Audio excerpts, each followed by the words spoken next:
Apa ajaran Salafi Wahabi? Kata Salafi Wahabi, Abu Jahal dan Abu Lahab lebih bertauhid daripada mayoritas umat Islam yang bertawassul. Ini kata Wahabi. Kita ini oleh Wahabi orang yang suka peringatan Maulid, yang suka Isra Mi'raj, suka tahlil.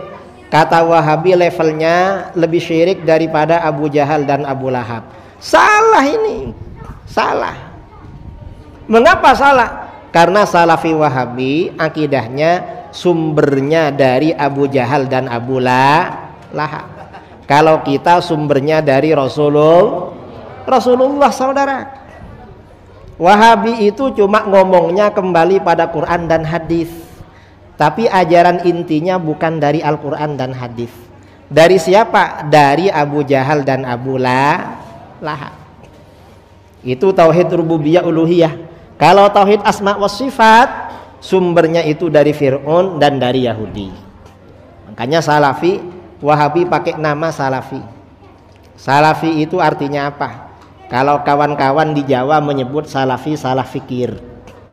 Saya sebutkan di sini, saya ingatkan kepada para dai dan ustadz yang masih membenci dakwah yang mulia ini, yang memfitnah, menuduh dengan tuduhan yang kejam, membohongi umat dengan cerita-cerita dan kisah-kisah yang bohong dan dibuat-buat. Hendaklah kalian merasa takut kepada Allah. Ingatlah, kita semua akan dikembalikan kepada Allah Azza wa Jalla.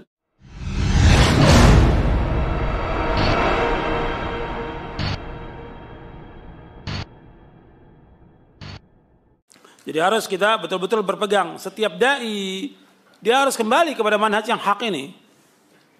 Kalau enggak, berat buat dia. Dia akan mengajak orang kepada kesesatan. Makanya dia harus belajar Al-Quran wa Sunnah ala fahmi salaf, harus belajar. Para dai, para khatib, para ustadz, orang-orang alim, dia harus belajar Al-Quran wa Sunnah ala fahmi salaf. Dia belajar. Dia harus mengajak umat kepada pemahaman yang benar ini. Karena Allah yang memerintahkan demikian dalam Al-Quran, dan Rasulullah SAW yang memerintahkan demikian. Wajib mengikuti jalan salafus saleh, wajib. Bukan sunnah, wajib. Jadi para dai harus belajar. Para ustadz harus belajar. Dibaca bukunya benar-benar. Yang berbahasa Arab banyak. Ratusan kitab yang menjelaskan tentang manhaj salaf. Ratusan kitab. Cuma mereka nggak mau baca kadang-kadang. Para dai, para ustadz nggak mau baca. Yang bahasa Indonesia banyak. Yang bahasa Arab lebih banyak lagi yang bahasa Arab.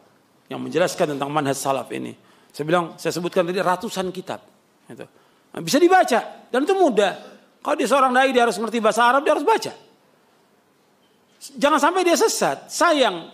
Kehidupan ini hanya sekali. Dan semua manusia, semua makhluk pasti semuanya kembali kepada Allah. Jangan sampai dia rugi. Kalau dia menjadi contoh yang jelek, dia akan memikul dosanya orang-orang yang dia sesatkan nantinya. Berat buat dia. Dia akan memikul dosa orang-orang yang dia sesatkan. Seperti Allah sebutkan dalam Al-Quran tentang orang-orang yang menyesatkan manusia. Dia akan memikul dosanya orang-orang yang dia sesatkan. Di sini saya sebutkan di awal-awal tentang orang-orang yang menyesatkan kaum muslimin. Allah sebutkan dalam surah An-Nahl di ayat 25, liyahmilu awzarahum yawmal qiyamati liyahmilu awzarahum kaminata yawmal qiyamah wa min awzari alladhina yudhillahum bighairi ilmin ala sa'a ma yazirun. Ucapan mereka menyebabkan mereka pada hari kiamat memikul dosa-dosanya sendiri secara sempurna, dan sebagian dosa-dosa orang-orang yang mereka sesatkan yang tidak mengetahui sedikit pun bahwa mereka disesatkan. Ingatlah alangkah buruknya dosa yang mereka pikul. Dalam surah An-Nahl ayat 25. Ini mukadimah saya yang terbaru, yang cetakan ke-6, dan selanjutnya saya sebutkan tentang dalil-dalil manhaj salaf, dan saya ingatkan juga tentang orang-orang yang masih mencela dakwah salaf ini, para dai. Saya sebutkan di sini, saya ingatkan kepada para dai dan ustadz yang masih membenci dakwah yang mulia ini, yang memfitnah, menuduh dengan tuduhan yang kejam, membohongi umat dengan cerita-cerita dan kisah-kisah yang bohong dan dibuat-buat. Hendaklah kalian merasa takut kepada Allah. Ingatlah, kita semua akan dikembalikan kepada Allah Azza wa Jalla. Ingatlah bahwa kita semua pasti akan ditanya tentang apa yang kita telah katakan dan kita ucapkan. Juga akan ditanya tentang apa yang kita perbuat dan yang kita tulis. Semua akan ditanya oleh Allah Rabbul Alamin. Esok hari kalian akan berdiri di hadapan Allah yang Maha Perkasa. Amal-amal kalian akan dihisab dan kalian akan memikul dosa-dosa orang yang kalian sesatkan. Dan di hari itu orang-orang yang zalim akan mengetahui kemana tempat mereka kembali. Allah Azza wa Jalla berfirman, liyahmilu awzarahum kamilatan yawmal qiyamah, liyahmilu awzarahum kamilatan yawmal qiyamah, wa min awzaril ladzina yudillunahum bighairi ilmin, ala sa'a ma yazirun. Ucapan mereka menyebabkan mereka pada hari kiamat memikul dosa-dosanya sendiri secara sempurna, dan sebagian dosa-dosa orang yang mereka sesatkan yang tidak diketahui sedikit pun bahwa mereka disesatkan. Ingatlah alangkah buruknya dosa yang mereka pikul. Surah An-Nahl ayat 25. Allah juga berfirman, walladzina yu'dzunal mu'minina wal mu'minat bighairi maktasabu faqad ihtamalu buhtanan wa itsman mubina. Dan orang-orang yang menyakiti orang-orang mukmin, laki-laki dan perempuan, tanpa ada kesalahan yang mereka perbuat, maka sungguh mereka telah memikul kebohongan dan dosa yang nyata.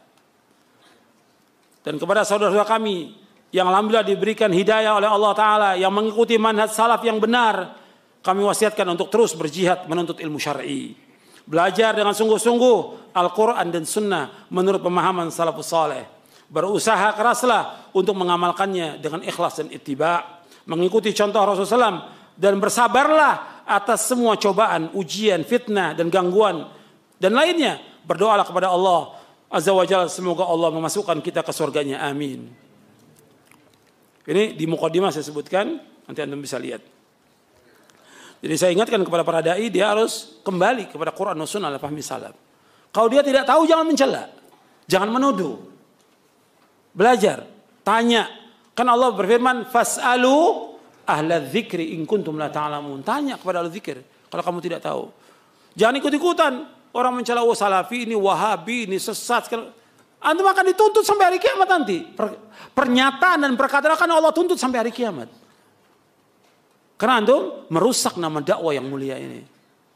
Akan dituntut. Makanya tanya. Kalau nggak tahu tanya. Jangan mencela. Jangan menuduh. Jangan memfitnah. Jangan merusak dakwah yang hak ini. Yang telah dibawa oleh para ulama ahlus sunnah. Imam Syafi'i. Imam Ahmad bin Hanbal. Imam Malik. Imam Hanafi. Dan para imam yang lainnya. Ribuan ulama yang membawa dakwah ini. Jangan dicela. Dosa besar, bukan dosa kecil. Makanya setiap dai harus belajar dia.